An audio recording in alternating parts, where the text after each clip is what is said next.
Chapter 17. Maxine Finds the Truth. "Put the gun down, Virginia," said Maxine quietly. Then she heard footsteps running up the stairs. Suddenly, Grabowski came through the door. He was holding a gun. "Give me the gun," Grabowski told Virginia. Virginia didn't move. "Charlie killed Nanette. Arrest him," she said. Maxine shook her head. "Before you do that, Grabowski, read Virginia's research reports. Ask her to show you the new lab refrigerator and mice that she bought with her research money. They're at my house, in my basement laboratory," said Virginia. "No, they aren't, Virginia. But there are some things in your house that Grabowski will want to see, like your secret research reports about your leprosy experiments on people." Virginia stared at Maxine. She moved the gun to point at her. "You killed Nanette, Maxine. Then you told Hank that Charlie killed Nanette." "Maxine," said Charlie, "did you tell Hank that I killed Nanette?" "No," Maxine said, watching Virginia's gun. "I told him you saw Nanette after Aaron did. But you weren't the last person to see Nanette before she swallowed the poison. Virginia was. Virginia poisoned Nanette." "What?" Charlie gasped. "Virginia had a big secret. Nanette found out," said Maxine. "It was a secret that would have ruined Virginia forever." "Is that true, Virginia?" asked Charlie. Virginia didn't answer. Maxine said to Virginia, "Were you shocked, Virginia, when Nanette walked into your little room on North Avenue? Did you recognize her in that red wig and leather miniskirt?" "How did you find out?" asked Virginia. "A woman called Lavelle, one of the women you gave the pills to, recognized you from a photo," explained Maxine. "At first, I thought Lavelle was looking at Charlie in the photo, but she was looking at you." Virginia didn't notice that Grabowski was moving slowly behind her. Maxine and Charlie moved toward the open door to the hall.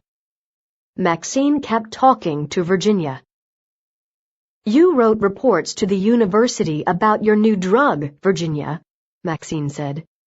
"You said you were testing your new drug on mice. But you lied." Maxine moved closer to the door. She kept talking so that Virginia would not look at Grabowski. Maxine said, "Then I phoned you to say I was coming to visit you at home, Virginia. You thought I knew about your room above the grocery on North Avenue, so you waited in your garage and you hit me on the head. When you heard the police coming, you hit yourself on the head and lay down on the floor." Virginia shook her head. "You're crazy.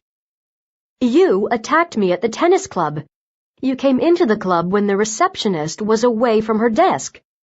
And later, you waited in my car and put a belt round my neck." Maxine moved closer to the door and kept talking. "You went to that room over the grocery, and you paid Lavelle, and other people there, a lot of money. Your research money. You didn't tell them you were giving them leprosy.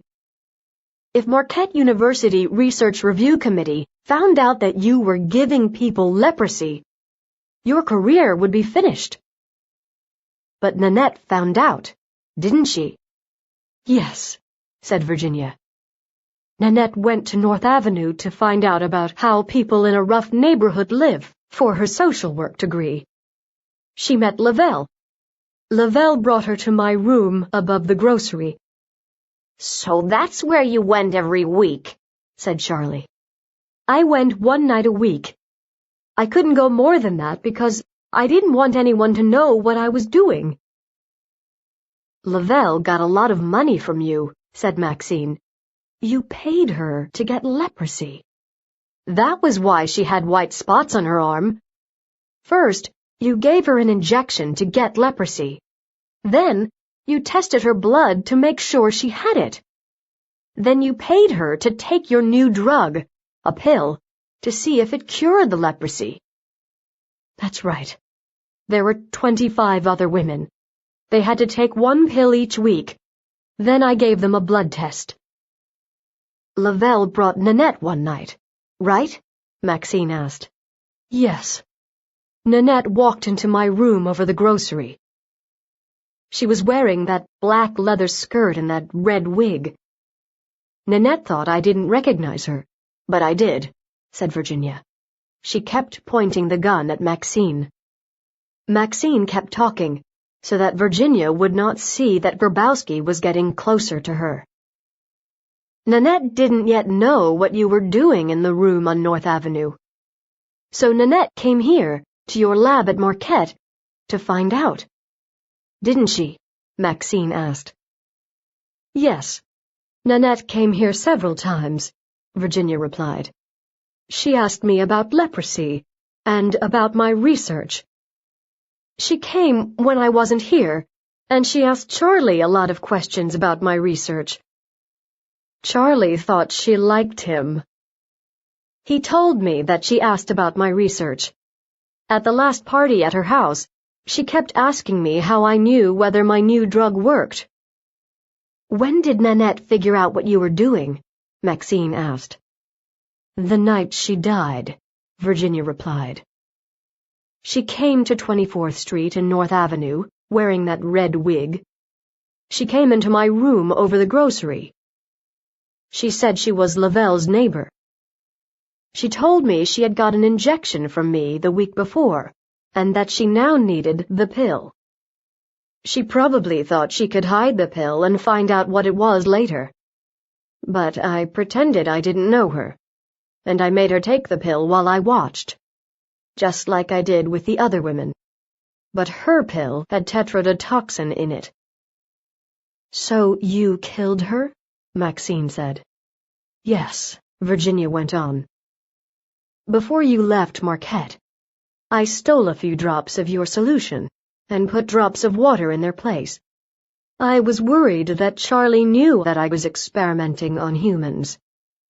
I thought I might have to give him the poison. Charlie had searched my desk and kept trying to find out what I was doing. Why did Nanette swallow the poisoned pill? Why not? It looked like the pills I had given everyone. Nothing bad happened to them. Maybe she thought one pill wouldn't harm her. I think she planned to come back another night with Hank and show him what I was doing. But it was too late, said Maxine. Nanette only had a short time to live. Grabowski was now close to Virginia. He grabbed the gun. You're under arrest for the murder of Nanette Meyer. You have the right to remain silent.